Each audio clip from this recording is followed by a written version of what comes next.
बिस्मिल्लाहिर्रहमानिर्रहीम।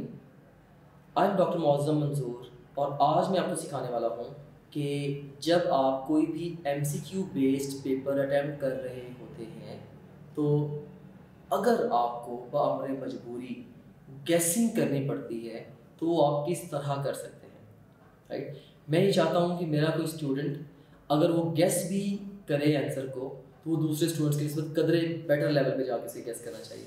इसलिए मैंने उसके लिए भी टिप्स बना दी हैं, ये आपके सामने रख देता हूँ।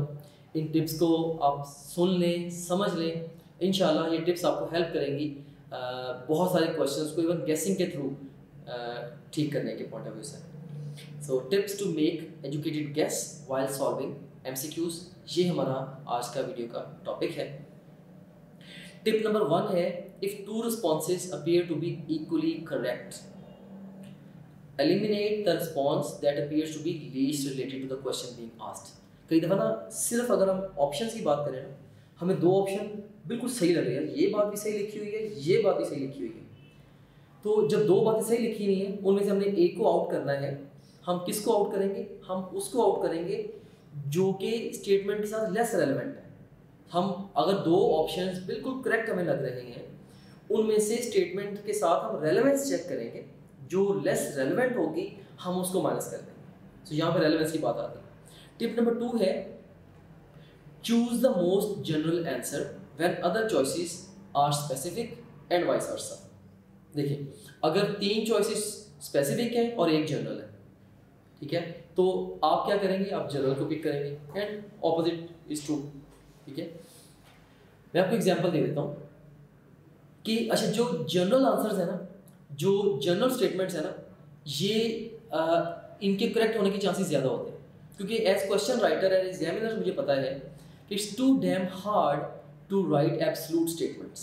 अब एब्सोल्यूट स्टेटमेंट्स कौन सी होती हैं? वो स्टेटमेंट्स जिनमें ऑलवेज आए, नेवर एवर आए, ये एब्सोल्यूट स्टेटमेंट्स हैं, ठीक है। एंड आपको पता है कि there is always an exception, हमेशा एक्सेप्शंस तो होती ही हैं, हर चीज़ की कोई एक्सेप्शन होती है।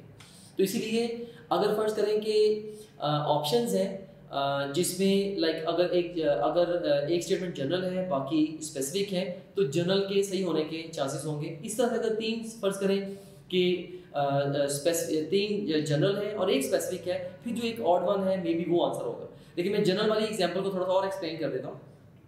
इमेजिन करें कि क्वेश्चन मैं आपसे पूछता हूँ, which of the following is best statement regarding vectors.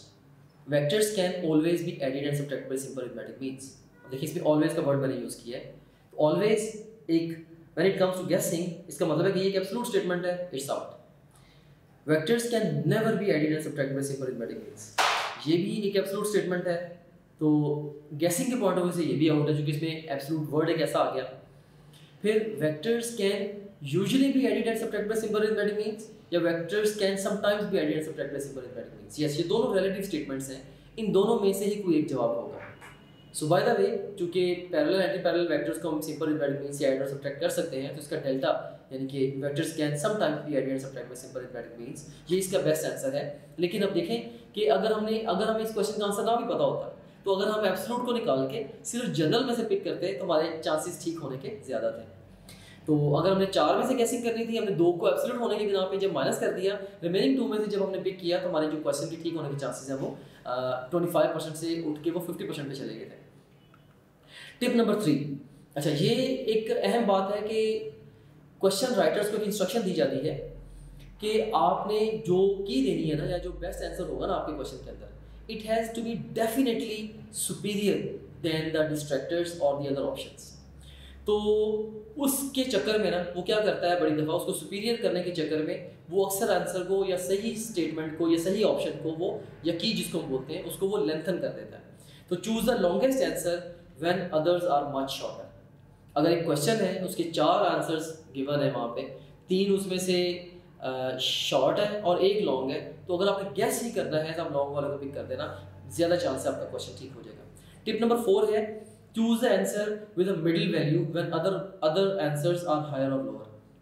अब देखें ना, फर्ज करें कि अब मेरे माइंड में आंसर, पहले मैं क्वेश्चन लिख रहा हूँ और मेरे माइंड में आंसर है 50 है, मे बी एक क्वेश्चन का आंसर है 50, पहले से मुझे पता है 50 आंसर है। जब मैं क्वेश्चन लिख रहा होऊंगा, अब मैं सोचूंगा चलो यार एक आध इसके नीचे वैल्यू ऐड कर देता हूँ, एक दो इसके ऊपर ऐड कर देता हूँ। सो मैं ऑप्शंस क्या लिखूंगा, may be 25, 50, 75, 100।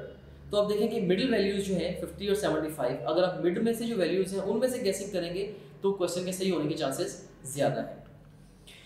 And tip number 5, ये भी बड़ी इंपॉर्टेंट टिप है, choose neither of the similar answers. अगर दो आंसर्स बिल्कुल एक जैसे है ना, तो उनमें से एक भी आपने चूज नहीं करना, मतलब वो दोनों एक दूसरे को निगेट कर रहे हैं।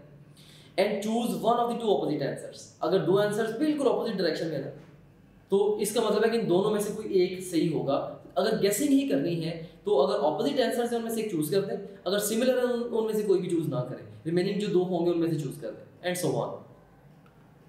टिप नंबर 6 है, choose the answer that agrees grammatically. ठीक है, for example a and an singular plural. अब देखें ना, जो क्योंकि अमूमन जो सही आंसर होता है, जो की होती है, एग्जामिनर्स उसको तो लाजमी तौर पे प्लॉजिबल बनाते हैं विद स्टेटमेंट। ठीक है, तो ग्रामेटिकली अगर कंसिस्टेंट, जो अगर देखें ना 4 ऑप्शंस हैं, एक grammatically consistent with the statement है और 3 ग्रामेटिकली इनकंसिस्टेंट है, तो चांस ये है कि जो ग्रामेटिकली कंसिस्टेंट है वो आपका राइट आंसर होगा। ठीक है, सो इस तरीके से भी आप राइट आंसर तक समटाइम्स गेसिंग के थ्रू पहुंच सकते हैं। टिप नंबर 7 क्या है, choose the answer most synonymous with the keywords in the question और स्टेटमेंट। अब अगर मल्टीपल आंसर्स हैं तो अब ऐसा आंसर आप चूज करें जो कीवर्ड होगा ना, मेन अगर कोई वर्ड है स्टेटमेंट के अंदर, उसके साथ जो सिनोनिमस आंसर होगा ना, आप उसको पिक करते हैं, ज्यादा चांस है उसके ठीक होने के। टिप नंबर 8 क्या है, choose familiar versus unknown option. अब फर्ज करके कि एक क्वेश्चन में 2 फेमिलियर ऑप्शंस आ गए हैं या 2 अननोन ऑप्शंस आ गए हैं, आपने कभी भी उनके बारे में सुना भी नहीं है, तो बड़ी दफा बच्चे घबरा के ना वो क्या करते हैं, नई चीज़ को पिक कर देते हैं, यार अननोन है, पता नहीं मैंने पढ़ा नहीं होना, मैं ही ना लायक हूँ, तो वो उनमें से वो पिक कर देते हैं। हालांकि ज़्यादातर जो सही जवाब होता है वो आपने कभी ना कभी उसको देखा होता है, सुना होता है, कभी ना कभी पढ़ा होता है। ठीक है, सो आपने अननोन की निस्बत फेमिलियर ऑप्शंस को पिक करना है when it comes to guessing. Tip number 9 है, choose the option which sounds most logical to you. कई दफ़ा हमारी कॉमन सेंस और हम अपने लॉजिक की बेस के ऊपर हमें लॉजिकली लग रहा है कि यार ये वाला सबसे सही है, तो irrespective of the subject knowledge. ठीक है, तो आप इवन अगर गेसिंग ही करनी है, आप लॉजिक को यूज़ करके लॉजिकल ग्राउंड्स के ऊपर सही आंसर तक पहुंचने की कोशिश कर सकते हैं, और जो लॉजिकली आपको सबसे सही लगता है आप उसको पिक करते हैं। एंड टिप नंबर 10 है, avoid answers with absolutes in them. देखा ना, जैसे पहले मैंने आपको वेक्टर वाले क्वेश्चन की एग्जांपल भी दी, जिनमें always, never, every, none, all, only, जिनमें ऐसे वर्ड्स होंगे ना, ये एब्सोल्यूट टर्मिनोलॉजीज वाले वर्ड्स हैं, एब्सोल्यूट्स हैं ये वर्ड्स। ठीक है, तो ऐसे आंसर्स को अवॉइड करना है आपने, राइट। और इसी तरीके से जिनके अंदर रिलेटिव टर्मिनोलॉजी होगी, जैसे यूजुअली, समटाइम्स, राइट, आप उनको चूज कर सकते हैं, राइट। सो ये टिप नंबर 10 थी अबाउट गेसिंग। लेकिन मैं यहाँ पे आपको एक बार बताता चलूँ, ये 10 टिप्स मैंने दी हैं, ये गेसिंग के बारे में है। पहला ऑप्शन आपका कोर्स यही होना चाहिए कि आप अपने नॉलेज की बेस पे, अपने कॉन्सेप्ट की बेस पे क्वेश्चन को आंसर करें। मैं ये हरगिज़ नहीं कह रहा हूँ कि सारे क्वेश्चन के ऊपर आप सिर्फ गेसिंग की प्रैक्टिस करनी शुरू कर दें। ठीक है, ये जस्ट एक लास्ट रिजॉर्ट के तौर पे मैंने आपको टेक्निक सिखा दी है। अगर आपको मे बी पूरे पेपर में से 5-10 सवालों की गेसिंग करनी पड़ती है, तो आप एजुकेटेड गेस लगाएं, सोचे समझे तरीके से लगाएं, अभी रैंडम गेसिंग ना करें। ठीक है, लेकिन एक बात फॉर श्योर है, there is no, absolutely no alternative of knowing the right answer. ठीक है, अगर आपको राइट आंसर पता है, ऑफ कोर्स आपने अपनी नॉलेज और कॉन्सेप्ट के जरिए वहाँ तक पहुँचे हैं, तो वही आपने पिक करना है। हाँ, अगर आपको गेसिंग करनी पड़ती है तो ये गेसिंग के ज़रिए से आप बिल्कुल भी ऐसा नहीं है कि सारे क्वेश्चन आप सही कर लेंगे, लेकिन जस्ट आपके जो ऑड्स हैं या जो probability of getting your difficult questions correct, ये सिग्निफिकेंटली, रिमार्केबली इंशाल्लाह इम्प्रूव हो जाएंगे।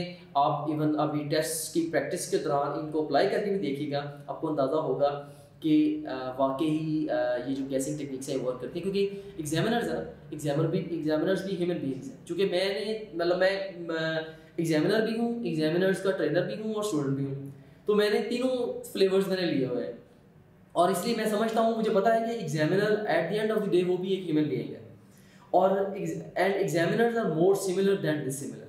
ज़्यादातर एग्जामिनर्स एक जैसे तरीके से सोच रहे होते हैं, ठीक है। और एग्जामिनर्स सिमिलर काइंड की वीकनेसेस उनकी होती हैं, बहुत सारे एग्जामिनर्स की सिमिलर काइंड की मेंटालिटी डेवलप हुई भी होती है किसी भी एक गिवन करिकुलम को लेकर, किसी भी एक गिवन एरिया के अंदर, राइट। सो इसीलिए उनकी उन चीज़ों को रीड करते हुए, yes we can read their mind sometimes, बड़ी दफ़ा हम एग्जामिनर्स के माइंड्स को ओवरव्यू से रीड करके राइट आंसर तक पहुंच जाते हैं, बजाय इसके कि हमें ट्रूली राइट आंसर पता हो, राइट। सो गेसिंग is about this, I think, कि हम बेसिकली एग्जामिनर के माइंड को, या एग्जामिनर ने जो वीकनेसेस छोड़ दी हैं क्वेश्चन बनाते हुए, हम उन वीकनेसेस का फ़ायदा उठा के हम उसको अपनी फेवर में लेके आने की कोशिश कर रहे हैं। सो दिस इज़ व्हाट गेसिंग इज़। इसीलिए मैंने ये समझा कि ये गेसिंग को सीखना ये भी एक इम्पॉर्टेंट स्किल है। सो दैट्स वाई इसके हवाले से भी मैंने आपको टिप्स दे दी हैं। इन्हें आप टेस्ट में प्रैक्टिस भी कीजिएगा, और अगर गॉड फॉरबिड आपको ज़रूरत पड़े, आपको किसी क्वेश्चन का आंसर नहीं आ रहा फाइनल एग्जाम में,